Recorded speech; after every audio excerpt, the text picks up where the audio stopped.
नमस्कार, आप सभी का बहुत बहुत स्वागत है। मेरा नाम रूबिका लियाकत है। गूंज की शुरुआत न्यूज 18 इंडिया पर हो चुकी है।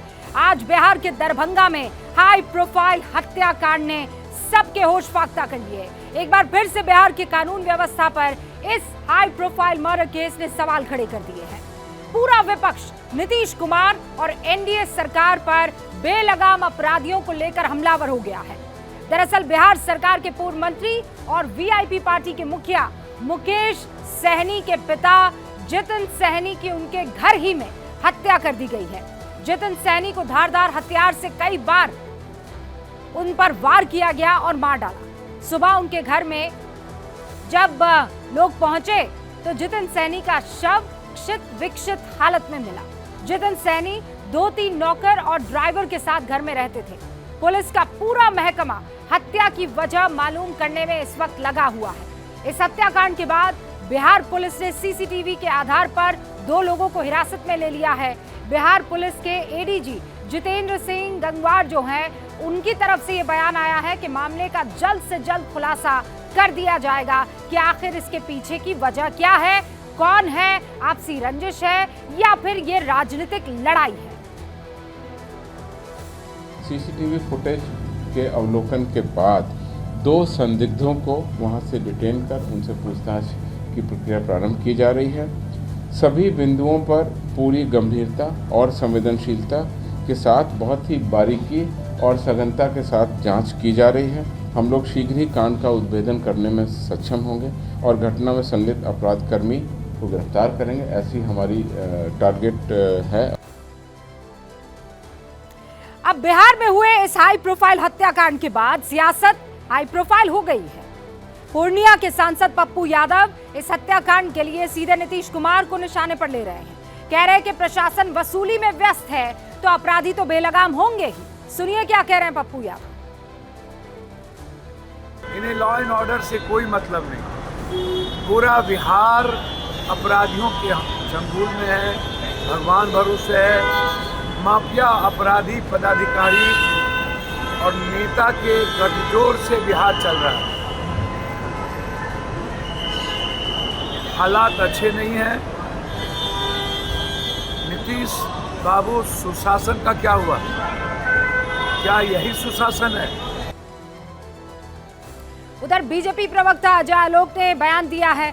सियासत को और इस बयान ने गर्मा दिया है। अजय आलोक ने जितिन सहनी हत्याकांड को ट्रंप पर हुए हमले से जोड़ते हुए ये कहा कि सभ्य समाज में अपराध पर रोक नामुमकिन है। ये भी सुन लीजिए। समाज में अपराध को आप रोक नहीं सकते हैं, चाहे भले कितने सक्षम हो जाएं। उदाहरण तो अमेरिका है, ट्रंप है, उन पे हमला हो गया। अमेरिका से सर्वशक्तिमान तो कोई है नहीं, लेकिन उद्बोधन हुआ, हमलावर को मार गिराया गया। इसको कहते हैं अंकुश। तो राज्य सरकार अंकुश लगाना जानती है, इसलिए बिहार में कानून का शासन कहा जाता है। और मैं आपको कह देता हूं कि इसको गंभीरता से लेते हुए बिहार पुलिस 72 घंटे के अंदर इसका उद्बोधन कर देगी। इन सियासी बयानवीरों के बयानों के बीच बिहार की हकीकत थोड़ी डराने वाली है। बिहार में हर साल औसतन 3000 हत्याएं हो रही हैं। एनसीआरबी के आंकड़े हैं, उसके मुताबिक 2017 में 2803, 2018 में 2934, 2019 में आंकड़ा आपके सामने है 3138 और फिर आगे चलते हुए आप आ जाइए 2022 में यह आंकड़ा है 2930। यह हत्या की वारदात बिहार में हुई है। चढ़ा मामला, फिर उतार पर दिखा, फिर चढ़ा। अगर इन आंकड़ों को हर दिन के हिसाब से देखें तो बिहार में हर दिन औसतन 8 से ज्यादा हत्या हो रही है। सिर्फ 24 घंटे जो बीत गए हैं, वो 24 घंटे की वारदात पर नजर डाले तो पटना के खुसरूपुर में कोसी एक्सप्रेस से ग्रामीण विकास पदाधिकारी का अपहरण हो गया। पटना में 2 बच्चों के शव मिलने के बाद परिजनों से जोरदार हंगामा किया गया। उन्होंने हंगामा किया। सिवान में बाप बेटे को पैसे के लेन देन में गोली मार दी गई, बेटे की मौत हो गई। दरभंगा में पूर्व मंत्री है मुकेश सहनी, उनके पिता की निर्मम हत्या हो गई। यानी 24 घंटे में ही 4 बड़ी घटनाओं को अंजाम दिया गया है। ऐसे में बड़ा सवाल ये उठता है कि जिस सुशासन बाबू की छवि के सहारे नीतीश कुमार बीते 19 सालों में बिहार में राज कर रहे हैं, क्या वो छवि अब टूट रही है? विपक्ष कह रहा है कि सुशासन बाबू की छवि बनाई गई थी, असल में बिहार में कुछ बदला ही नहीं था। सत्ता पक्ष कहता है कि जो हालात लालू और राबड़ी सरकार के वक्त थे उससे बिहार बहुत बेहतर स्थिति में पहुंच गया है। अब कौन सही है और कौन गलत, नीतीश बाबू या आरजेडी? हमने 2004-2019 के आंकड़े निकाले। 2004 और 2019 इसलिए क्योंकि 2004 में लालू और राबड़ी सरकार के 14 साल हुए थे और 2019 इसलिए क्योंकि नीतीश सरकार के 14 साल। अगर 2004 और 2019 के आंकड़ों को देखें तो फिर 2004 में 1,15,216 आपराधिक घटनाएं हुई थी। मैं आपके सामने ये आंकड़ा रख रही हूं, जबकि 2019 में 1,97,935 घटनाएं हुई। यह आंकड़ा आपके सामने है, यानी 75% अपराध बढ़ गया। अगर बात हत्या की करेंगे तो 2004 में 3,861 मर्डर हुए, जबकि 2019 में 3,138 मर्डर, यानी 18% मर्डर की घटनाएं कम हुई है। डकैती की बात अगर मैं करूं तो 2004 में 411 डकैती की घटना रिपोर्ट की गई, जबकि 2019 में सिर्फ 43 ऐसी घटनाएं हुई, यानी डकैती के मामले करीब 875% कम हो गए। 2004 में रेप के मामले कितने थे? 1063। 2019 में कितने हैं? 730, यानी 25% घटनाएं कम हो गई, जबकि इस दौरान बिहार की जनसंख्या 8 करोड़ से बढ़कर अब 12 करोड़ हो गई है। 50% की वृद्धि हुई है। अब इन आंकड़ों को देखकर नीतीश कुमार कह सकते हैं कि हमारे शासन में तो हालात बेहतर हैं, लेकिन एक और आंकड़ा जो बिहार पुलिस ने जारी किया है उसके मुताबिक हर 1 लाख आबादी पर अपराध के मामले बढ़े हैं। ये आपके सामने ग्राफ में रख रही हूं। प्रति लाख आबादी जो मामले 120.11 पर थे वो 2015 और 20 में 201.26 पर है।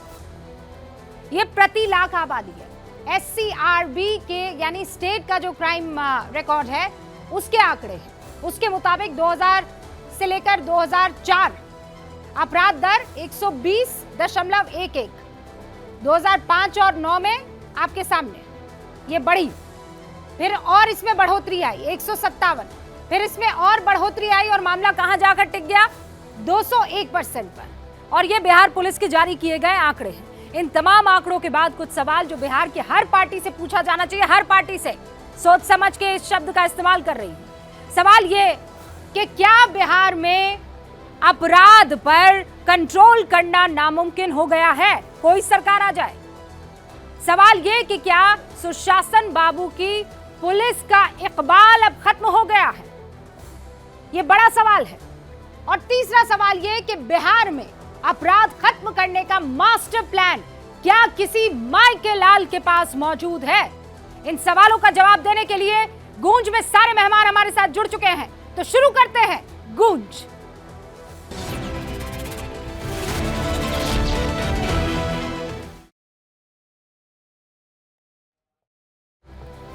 और सारे खास मेहमान इस वक्त हमारे साथ जुड़ चुके हैं। जवाब देने के लिए गूंज में शामिल हो रहे हैं भारतीय जनता पार्टी के राष्ट्रीय प्रवक्ता गुरु प्रकाश पासवान, जो कि बिहार की राजनीति को बहुत अच्छे से जानते हैं। इनफैक्ट वो भी बिहार ही की भूमि से ताल्लुक रखते हैं। हमारे साथ आरजेडी से शक्ति सिंह यादव साहब, आरजेडी के बड़े नेता हैं, राष्ट्रीय प्रवक्ता हैं, वो भी जुड़ चुके हैं। बिहार ही की धरती से वो भी ताल्लुक रखते हैं।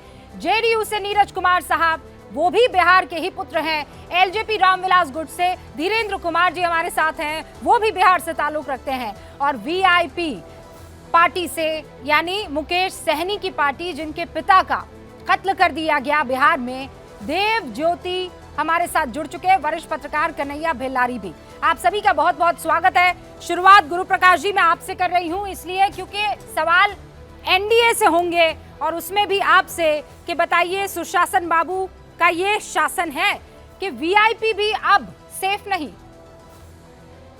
नहीं, देखिए निश्चित रूप से रूबिका जी, सबसे पहले तो हम इस दुख की घड़ी में सहनी जी के परिवार के साथ मजबूती के साथ खड़े हैं, पूरे संवेदनशीलता के साथ खड़े हैं और आपने अपने प्रारंभिक उद्बोधन में बहुत वाजिब, बहुत ही जायज सवाल उठाए हैं। उसमें कहीं भी कोई दो राय नहीं, उसमें कहीं भी कोई अस्वीकार नहीं किया जा सकता है।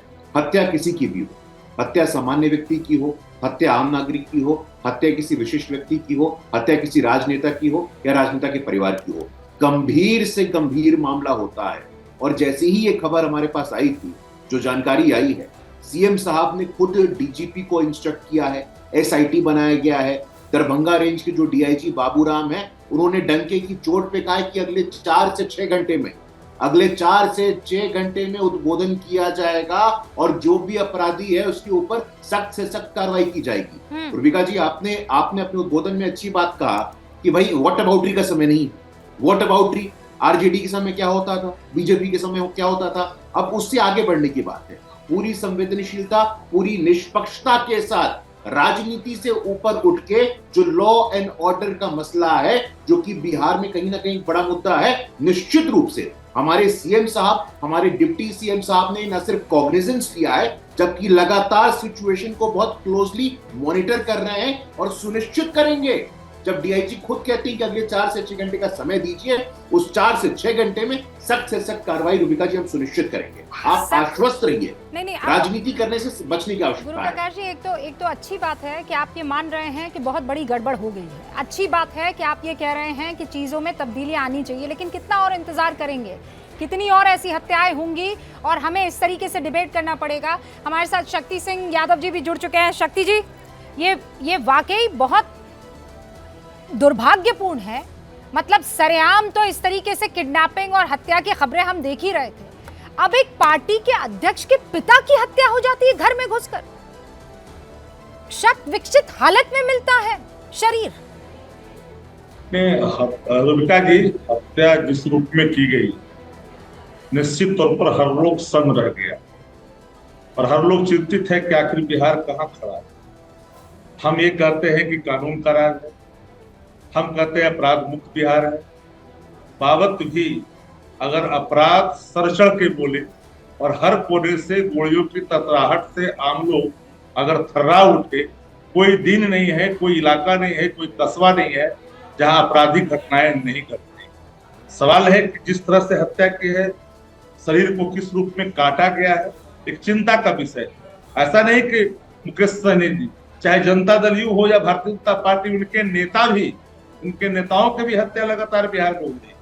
मैं अगर कहूं टायर्ड और रिटायर्ड, कोई जानकारी मिल रही है क्या कि ये हत्या क्यों हुई, किसने की? इन्वेस्टिगेशन देखिए, तो इन्वेस्टिगेशन पुलिस कर रही है। हाँ। अब किसका इन्वेस्टिगेशन का फलाफल आएगा, हाँ। उनके परिजन क्या बोलेंगे, वो सारे सवालात खुल करके आएंगे। लेकिन अगर टायर्ड और रिटायर्ड हालात के हाथों में रहेगी सत्ता, तो स्वाभाविक तौर पर ये आपको सामने मिलेगा। एक रिटायर्ड अधिकारी इस तरह से पूरे सत्ता को संचालित कर रहा है और वो फायदा उठा रहा है एक टायर्ड व्यक्ति का, तो निश्चित तौर पर ये इस तरह के माहौल बनते हैं। और कोई इलाका बताइए ना क्या होगा। शक्ति जी, आप कह रहे हैं टायर्ड और रिटायर्ड अधिकारी के हाथ में सत्ता रहेगी तो और क्या होगा? नीरज जी क्या जवाब देंगे? नहीं, सबसे पहले तो रूबिका जी हम कुछ अपडेट करना चाहते हैं आपको। जरूर सर। आपने अपने प्रारंभिक उद्बोधन के क्रम में यह कहा कि एक प्रखंड विकास पदाधिकारी की बात किया। मैं आपके संज्ञान में देना चाहता हूं, वो खुसरूपुर की घटना थी और वो खुद अपने आप को कहा कि मेरा अपहरण हो गया था। एक रेस्टोरेंट से 3-4 घंटे के अंदर में बरामद हो गया हुआ बख्तियारपुर से। कोई अपहरण की घटना नहीं, किसी का हिम्मत नहीं है कि फिरौती के लिए अपहरण कर दे। दूसरी घटना जो आपने बेउर इलाके की जो बताई, जो बच्चे की घटना हुई है, वह 11 बजे पुलिस को रिपोर्ट होता और उनके परिजन लगातार पुलिस के साथ रहे और पुलिस को सहयोग किया और वो बच्चे का शव बरामद, जो दर्दनाक घटना हुई है उसका पोस्टमार्टम रिपोर्ट एवेटेड था। अभी मैं अपडेट नहीं हूं उस सवाल पर, मैं तब आपको अपनी बात रख सकता था। तीसरा, माननीय मुकेश सहनी जी के पिता की लोमहर्षक हत्या हुई है, दुखद है, पीड़ाजनक है और ब्लाइंड केस है यह। उसके बावजूद डीआईजी दरभंगा ने यह दावा किया है कि 5 से 6 घंटे के अंदर में हम उसका उद्भेदन कर देंगे। तो निश्चित रूप से पुलिस को कोई क्लू मिला होगा। ये पॉलिटिकल इन्वेस्टिगेशन का समय अभी नहीं है। अभी सवाल है कि इतना दर्दनाक और लोमहर्षक कांड हो, और अब सवाल इस बात का है कि कैबिनेट किसके हाथ में होता है? कोई पदाधिकारी कैबिनेट चलाएगा? शासन आपने भी अभी आंकड़े बताए, आपने भी आंकड़े अभी दिखाए, स्टेट क्राइम ब्यूरो का, नेशनल क्राइम ब्यूरो का, जो भी आंकड़े होते हैं, यही 2 प्रमाणिक आंकड़े माने जाते हैं। अब पहले आज ऑनलाइन एफआईआर दर्ज होता है, व्हाट्सएप पर आप भेजिएगा, उसको 3 दिन के अंदर में आपको सर्टिफाई करना है कि हमने ये आवेदन भेजा, ये प्रक्रिया अभी शुरू हुई है। नहीं नीरज जी, तो मैं मैंने ये आपकी कह रहा सारी हूँ कि बातें अपराध सुनी। से मैंने आपकी सारी बातें सुन ली। आप ये कह रहे हैं कि पहली वाली खबर जो थी वो गलत थी, वो आदमी ने खुद का अपहरण बता दिया, बाद में वो मामला सुलझ गया, ठीक है। दूसरा आपने कहा कि तुरंत कार्रवाई हुई और मामला सुलझ गया, ठीक है, मान गई। लेकिन तीसरी बात भी सही है ना कि वीआईपी के अध्यक्ष के पिता की दिन दहाड़े हत्या हो जाती है।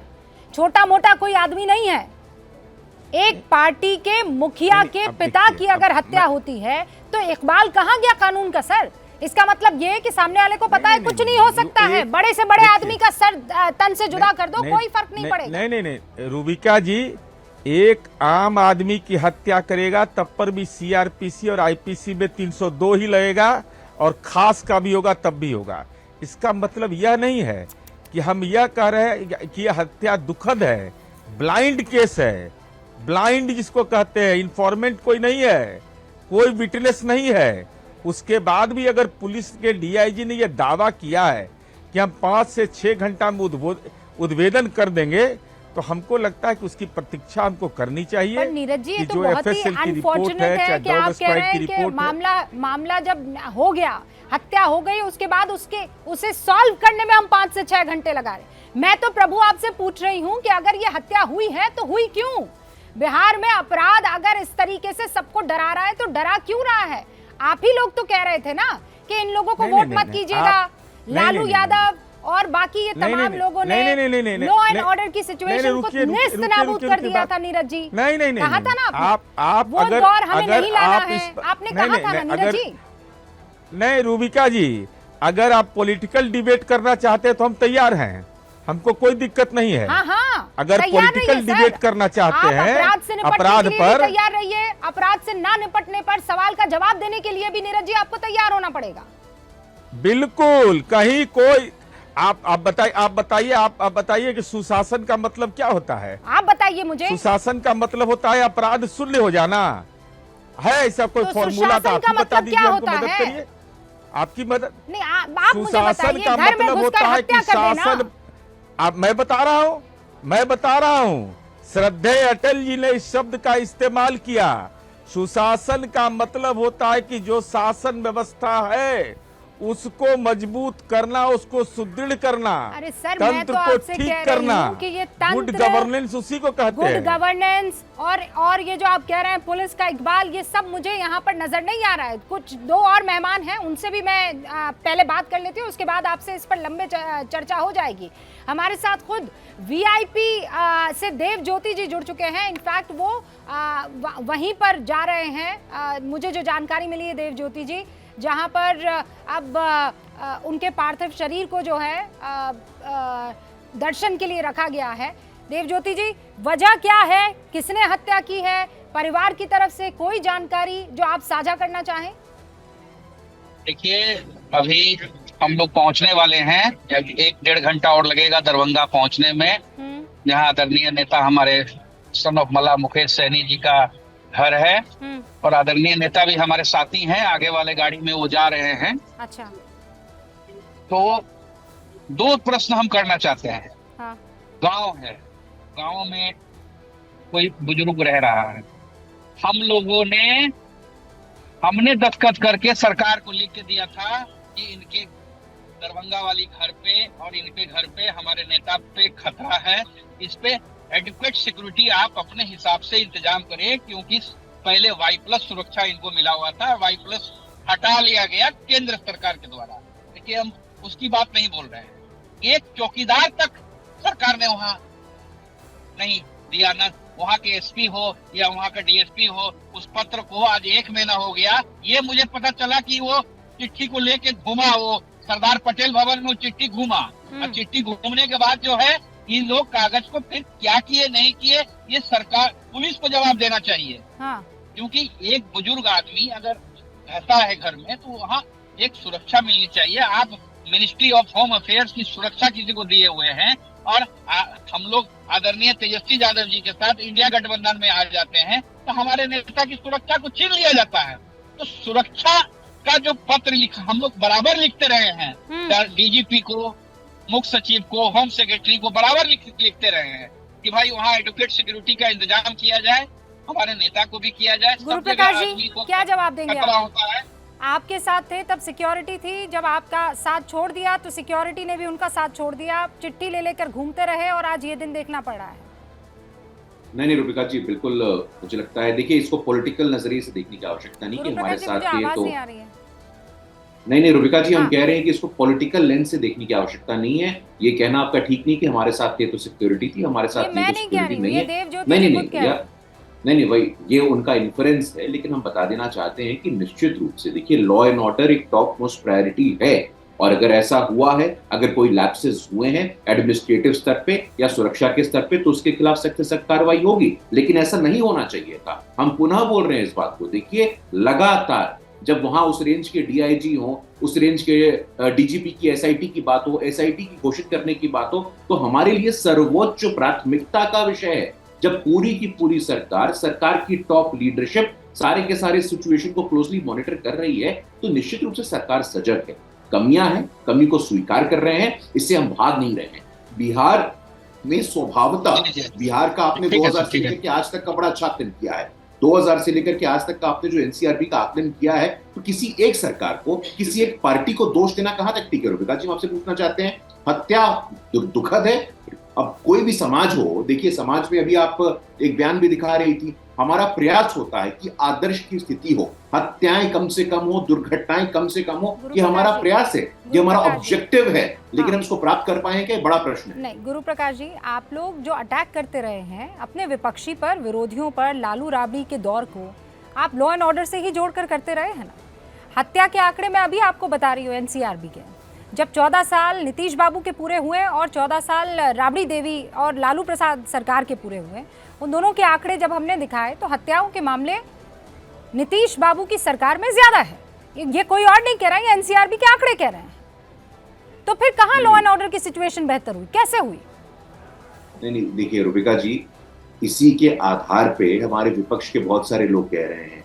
हमारे विपक्ष के लोगों को मैं सुन रहा हूं, सुबह से वो कह रहे हैं कि राष्ट्रपति शासन लगा दिया जाए। तमिलनाडु में बहुजन समाज पार्टी के प्रदेश अध्यक्ष की हत्या हो जाती है, वहां भी राष्ट्रपति शासन लगाइए। लेकिन मैंने शुरुआत में ही कहा था कि वोट अबाउटरी की जरूरत नहीं है, ये मुद्दे में संवेदनशीलता की आवश्यकता है। भारतीय जनता पार्टी, जनता दल यूनाइटेड, पूरी की पूरी सरकार सेंसिटिव है, पूरी की पूरी सरकार संवेदनशील है। जो भी मुद्दा है, जो भी परत हटा करके जानकारियां आएंगी, सख्त से सख्त कार्रवाई करके ये सुनिश्चित किया जाएगा। और रुबिका जी, आपके शो गूंज पे कह रहा हूं कि नजीर पेश करने काम करेंगे, कि नजीर पेश किया जाएगा कि आगे से कोई भी अपराधी ऐसे दुर्दांत अपराध को करने से पहले एक बार नहीं 100 बार सोचे। नहीं तो वो नजीर कब आएगी, वो तो हम सब, नजरें हमारी थक गई है इंतजार करते करते। अब इसलिए तो सवाल पूछना जरूरी और लाजिम हो जाता है ना। शक्ति सिंह यादव जी, ये कहा जा रहा है कि यहाँ पर वॉट अबाउटरी हम नहीं कर रहे, हम तो मान रहे हैं कि खतरनाक काम हुआ है, लेकिन उसे सॉल्व भी उतना ही तुरंत रफ्तार से किया जाएगा, बचाया नहीं जाएगा अपराधी को। गूंज में आपकी आवाज सुनाई पड़, और बिहार में आवाज सुनाई पड़ रही गोलियों की तड़तड़ाहट। पटना का पौष इलाका भी सुरक्षित नहीं है, सुबह निकलता है मॉर्निंग वॉक के लिए, वह भी सुरक्षित नहीं। हालात ये हो गया है कि कोई अगर चल जाता है सुबह घर से परिवार, शाम को लौटेगा कि नहीं लौटेगा, ये मन में संशय है। हमने कहा शासक जब अचेत अवस्था का शिकार हो जाता है तो पूरी सिस्टम कोलैप्स हो जाती है। आज बिहार में सिस्टम कोलैप्स है, ये बात माननी पड़ेगी। कोई दल सुरक्षित नहीं है, सत्ताधारी दल के लोग की हत्या हो रही है, जो दोनों घटक दल उनके भी लोगों की हत्या हो रही है। सवाल ये कानून का राज स्थापित करने का मतलब ये नहीं है कि कानून लगातार हत्या होते रहे, हम कार्रवाई कर रहे हैं, पताल से ढूंढ रहे हैं, तकिया कलाम की भाषा। अराजक स्थिति बिहार के अंदर में मैं कहूंगा तो फिर बात और बढ़ जाएगी। मैं पॉलिटिकल डिबेट खुद नहीं करना चाहता हूँ। जब आप हिस्ट्री सीटर को छुड़ाने के लिए कानून में बदलाव करिएगा, आप अपने जो प्रतिद्वंदी हैं उन पर साजिशन आप आरोप लगवाइएगा, उनको आप जाकर करके बाप बेटे को फंसाइएगा, ये तो होगा ही ना। आखिर इकबाल इतना मरता हुआ क्यों दिखाई पड़ रहा है? ये तो कुछ गंभीर आरोप आप लगा रहे हैं। शक्ति सिंह यादव जी, नीरज जी जवाब दीजिए। और गुरु प्रकाश जी, आप गंभीर आरोप नहीं है, ये देश देखा है, सुप्रीम कोर्ट तक मामला गया है, नीरज जी वहां तक जाना ही नहीं चाहता। मैं सिर्फ इतना ही जानता कि कानून का राज स्थापित करना जो शासन में है उसकी जिम्मेदारी है। आपने एनसीआरबी की रिपोर्ट के आंकड़े दिखाए, बिहार एकीकृत बिहार विभाजन के बाद के हालात चर्चा आपने की, सारे रिपोर्ट को कौन झुठला सकता है? इन आरोपों को आप अगर बिंदुवार तरीके से आप रेखांकित करिएगा तो सच सामने खुल करके आएगा। ओके शक्ति जी, जवाब दे रहे हैं नीरज जी। सुनिए सुनिए, आपने जो कहा है, देखिए बार बार एक ही तरफ इशारा कर रहे हैं शक्ति सिंह यादव। वो ये कह रहे हैं कि सत्ता जिसके हाथ में है उसके पास सत्ता चलाने का इकबाल अब नहीं है। नीरज जी, इकबाल कब खत्म हुआ? जब महागठबंधन से हम अलग हो गए तब। इकबाल उस समय था कि नहीं जब महागठबंधन था? आप तो रूबिका जी, आप भी निकाल करके आंकड़े दिखा दीजिए। जब 21 महीना और 17 महीना का शासन काल मेरा राष्ट्रीय जनता दल के साथ था तो 8,832 हत्या हुई थी। उस समय शासन का इकबाल कायम था। साहबुद्दीन जेल जा रहे थे तो इकबाल कायम था। राजवल्लभ यादव जेल जा रहे थे तो इकबाल कायम था। मैं उदाहरण स्वरूप बता रहा हूं, मैं पॉलिटिकल डिबेट में नहीं जा रहा हूं। मैं बार बार कह रहा हूं कि ये ब्लाइंड केस है, कोई इन्फॉर्मेंट नहीं, कोई विटनेस नहीं। अगर पुलिस 6 घंटा के अंदर इसका उद्भेदन कर देती है तो हम समझते हैं कि आप भी रूबिका जी देश के वरिष्ठ पत्रकार हैं।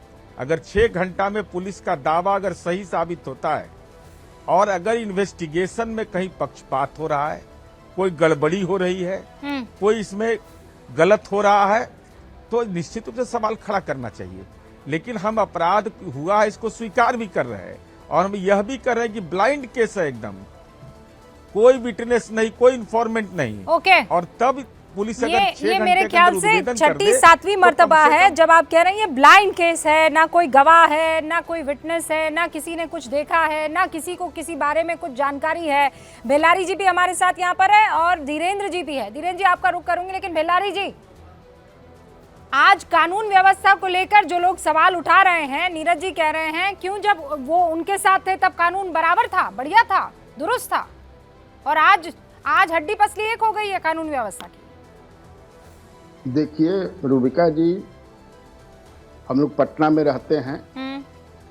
अब लगता है कि भगवान ही बचा रहे हैं। ये निश्चित, मैं ईमानदारी की बात कर रहा हूं कि अब डर लगने लगा है। नीतीश कुमार का वो इकबाल नहीं रहा जो पहले कभी हुआ करता था। वो लगता है धीरे धीरे लालू प्रसाद यादव का जो राज था, मैं खुल करके बोलता हूँ, उस समय डर लगता था हम लोग को, रात में निकलना बंद कर दिए थे। अब हम लोग धीरे धीरे लगता है कि रात में निकलना बंद कर दिया जाता है, बंद करना पड़ेगा। ये मतलब हम गांव में भी जाते हैं। अभी मैं गांव में गया था, एक आदमी बंबई से आ रहा था, उसने अपने घर में फोन किया कि हमको रात में आ जाइएगा, सासाराम से ले लीजिएगा। कहा कि हम नहीं लेने आए, अब हम लोग रात में नहीं चल सकते हैं। अब वो नीतीश कुमार का 5 से 10 या 10 से जो वो अब नहीं रहा, तुम वहीं पर होटल में रह जाओ, हम सवेरे लेकर के चले जाएंगे। एक सीधा सा उदाहरण मैं बताया। शक्ति यादव इतना बोल रहे हैं, मैं सुन भी रहा हूँ।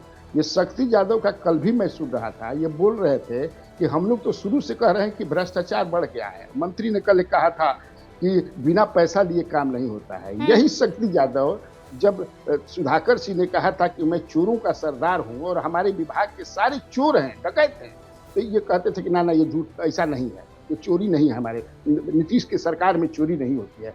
तुरंत बदल जाता है। ये जो धीरज कुमार कह रहे हैं वो बिल्कुल सही बात एक तरह से। इनके साथ जो था, इनके साथ जब थे तो क्राइम जीरो था, अभी जो हट गए तो क्राइम जीरो का। लेकिन ईमानदारी की बात यह है कि crime is on rise in Bihar. इस पर जो है कंट्रोल करने की जरूरत है। लगता है नीतीश कुमार कहीं न कहीं से कुछ ध्यान नहीं दे रहे हैं। कोई दूसरा अदृश्य शक्ति जो है कोई सरकार चला रही है, जिसमें भूंजा पार्टी का भी नाम आता है। एक भूंजा पार्टी है, अब पता नहीं उस भूंजा पार्टी में कौन है, या आप सुनी भी होंगे। वो डायरेक्ट जो है इंटरफेरेंस नहीं करने, इसीलिए अभी हमें ये लूंज पुंज है सरकार। नीरज जी, धीरेन्द्र जी, गुरु प्रकाश जी, ये देखिए, मैं आप सबको जब इनवाइट किया तो कोई ऐसा नहीं है जो बिहार से ताल्लुक रखने वाला नहीं हो। बहुत सोच समझकर ये हमने पैनल तैयार किया है।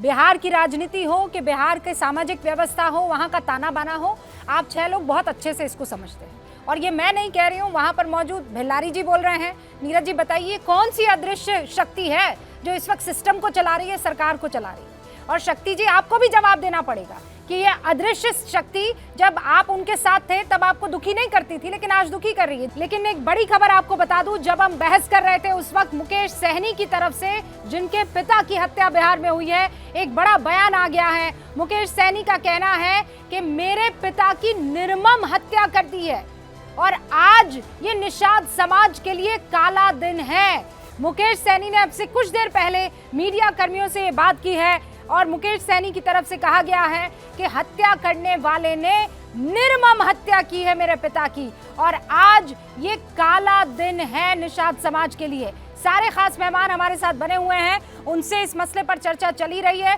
धीरेन्द्र कुमार जी, ये बिहार में क्या हो रहा है? सुशासन पर आज सवाल उठ रहे हैं क्योंकि आपने सुना शक्ति यादव कह रहे पॉश इलाका, वीआईपी लोग, बड़े बड़े चेहरे, वो भी सुरक्षित नहीं है, तो आम आदमी को तो भूल जाइए ना फिर। देखिए रूबिका जी, ये जो घटना हुई है ये काफी हृदय विदारक है और दुखद भी है। सारे हमारे प्रवक्ता एनडीए के बैठे हुए हैं, सारे नेता, हमारे नेता चिराग पासवान जी हो, आदरणीय केंद्रीय गृह मंत्री जी हो या मुख्यमंत्री जी हो, लगातार संपर्क में बने हुए हैं और यह घटना घटी है, यह दुखद है। लेकिन जिस तरह से वहां के रेंज डीआईजी, वहां के पुलिस कप्तान ने कहा है और दावा किया है कि मैं 6 घंटे में उसको उद्भेदन कर दूंगा, तो थोड़ा हम लोग को इंतजार करना चाहिए। यह विषय राजनीति का नहीं है, लेकिन बिहार में पुलिस का इकबाल खत्म हो गया, एक सिरे से कह देना रुका जी, ये थोड़ी जल्दीबाजी मुझे लगती है। क्योंकि आप देखिए ना कि एक दौर सुशासन तो उसी को न कहते। थोड़ी जल्दीबाजी नहीं है धीरेन्द्र कुमार मुन्ना जी, थोड़ी जल्दीबाजी नहीं है। बहुत सारे केसेस आए, उसके बाद ये डिबेट हमने किया है। ये जल्दीबाजी आप कैसे ये कह सकते हैं कि जल्दीबाजी में ये सवाल किया जा रहा है? एक के बाद एक केसेस आए, एनसीआरबी के आंकड़े उठाकर आपके सामने रखें, तब जाकर मैं बोल रही हूँ, बगैर होमवर्क के नहीं बोलती हूँ। पप्पू यादव जी इस वक्त हमारे साथ जुड़ चुके हैं। सर, एक बार उनसे बात कर लूँ, उसके बाद मैं आपसे चर्चा जारी रखूंगी। सांसद है पप्पू यादव जी, बहुत बहुत स्वागत है आपका। ये खबर आपने भी सुनी होगी, आपका बयान हमने चलाया। हालात तो इस वक्त मुन्ना जी कह रहे, धीरेन्द्र कुमार मुन्ना जी, कि ऐसा मत बोलिए कि इकबाल खत्म हो गया पुलिस का। घटनाएं होती हैं लेकिन उसको हम तुरंत सॉल्व भी तो कर रहे हैं। देखिए, मैं क्षमा चाहूंगा, मुझे किसी राजनेताओं से ना कभी बनती है ना मेरा कोई लेना देना है। आप यहाँ पहले देखिए, ये स्थिति देखिए, ये यहाँ हालात देखिए, ये कौन लोग। आप high profile case Mukesh Sahani ji से मेरी 7 बजे बातचीत हुई। मैं आज एडीजी से मिला, मैं चीफ सेक्रेटरी से मिला। ये दोनों बच्चे को मार दिया गया, 10 साल और 12 साल, इकलौता बच्चा था, घर में कोई नहीं बचा, 3 भाई पर 1 बेटा था, कल मार दिया गया। उसके साथ यौन शोषण हुआ, उसके दोनों हाथ पैर बंधे थे, उसके आंख फोड़ दिए गए, उसके माथे फोड़ दिए गए। आप पूरे हालात को आप देखेंगे। मैं इन 2 बच्चों की बात कर रहा हूँ। अभी लगातार 1 सप्ताह के अंदर पटना में, दानापुर और पटना में 1 दर्जन, आधा दर्जन से ज्यादा हत्या हो गई।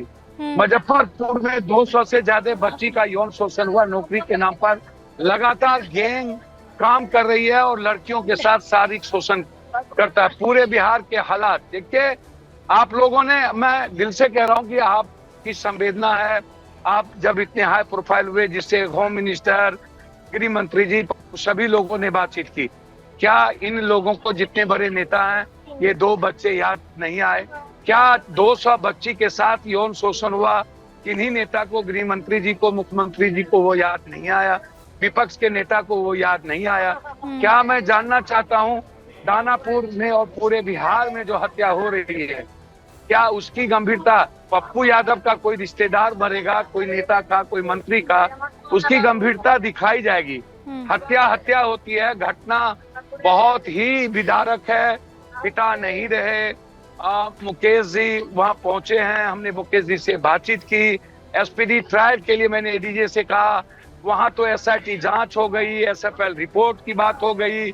यहाँ रोड जाम होने के बाद पहले एसपी साहब और यहाँ के लोग कहते हैं कि हत्या की गई, हाथ कोर बांधे हुए थे, नदी में डुबा के 2 जगह फेंक दिया गया।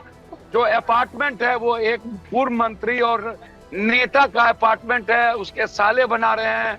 उस के द्वारा हत्या करवाई गई है, पप्पू ये जी, लोगों बात का आपकी सही मानना है। वीआईपी हो क्या आम आदमी हो। मेरी बात मैं वो तस्वीरें देख रही हूँ सर, वो हृदय मैं इसीलिए तो आपको बीच में नहीं रोका पप्पू जी। वो चिंताजनक है वो तस्वीरें जो आप दिखा रहे हैं। हाँ, वो कोई माँ अपने बच्चे को इस हालत में देखकर उसका कलेजा कांप जाएगा। आप जो कह रहे हैं वो एकदम सही कह रहे हैं।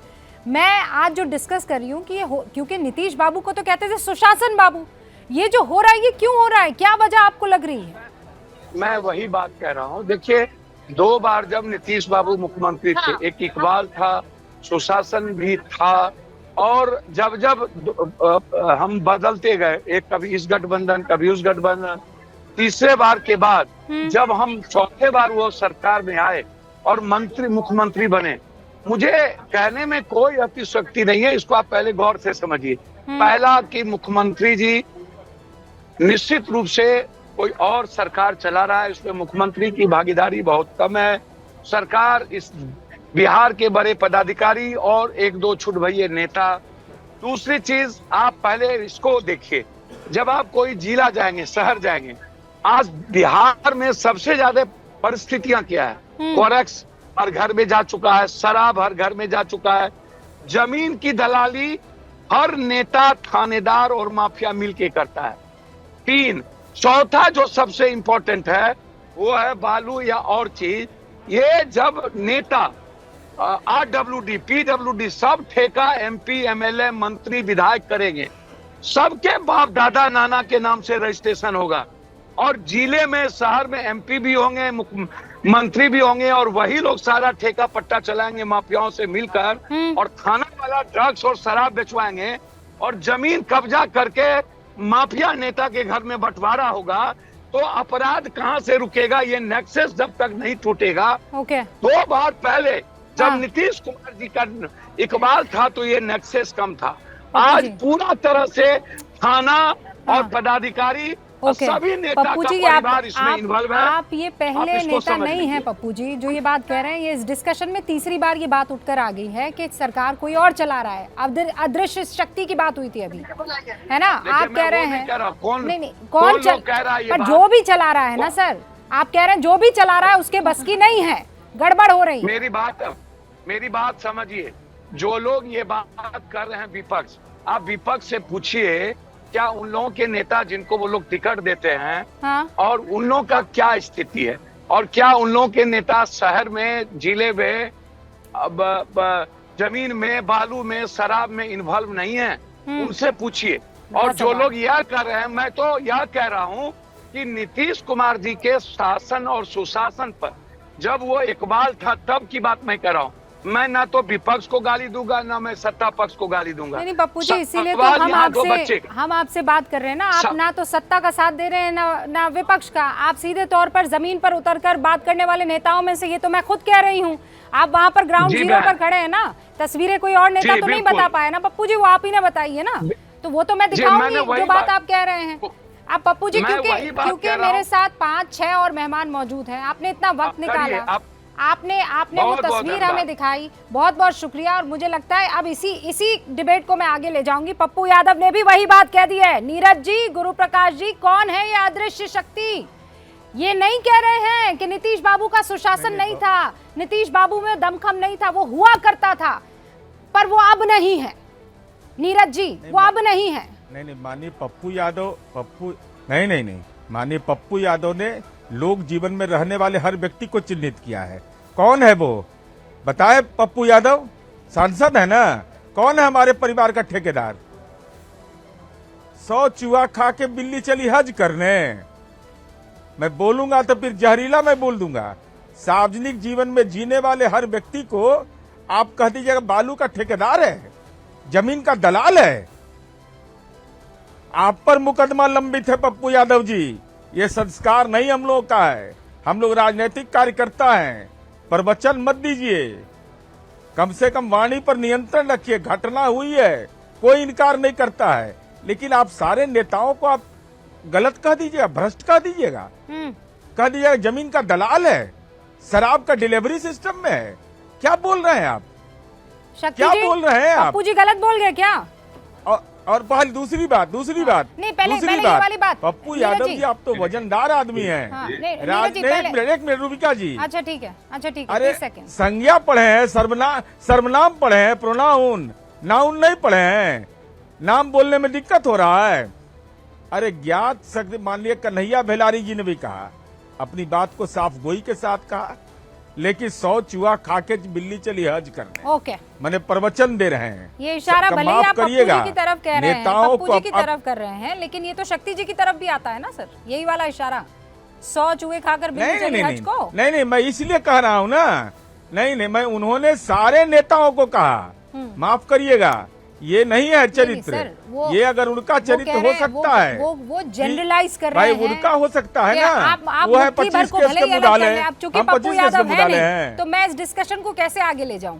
हाँ, ये बात जरूर है कि आपको जवाब देना ये नहीं तो आपका फिर हक आखिर था। पप्पू यादव ऐसा आरोप अगर नहीं, रूबिका जी सही है आपके नीरज जी, माध्यम से इसीलिए पूरे तो मैंने देश और बिहार के इसीलिए लोग तो देख मैंने रहे आपको हैं, बोलने का मौका तो दिया ना सर। लोकतंत्र पर से भरोसा टूट जाएगा। अरे इसीलिए तो मैंने आपको बोलने का मौका जनप्रतिनिधियों के दिया प्रति ना, अविश्वास काउंटर पैदा कर दिया होगा। आपने। शक्ति जी, पप्पू रूबिका यादव जी- जो कह के गए, झूठ कह के गए।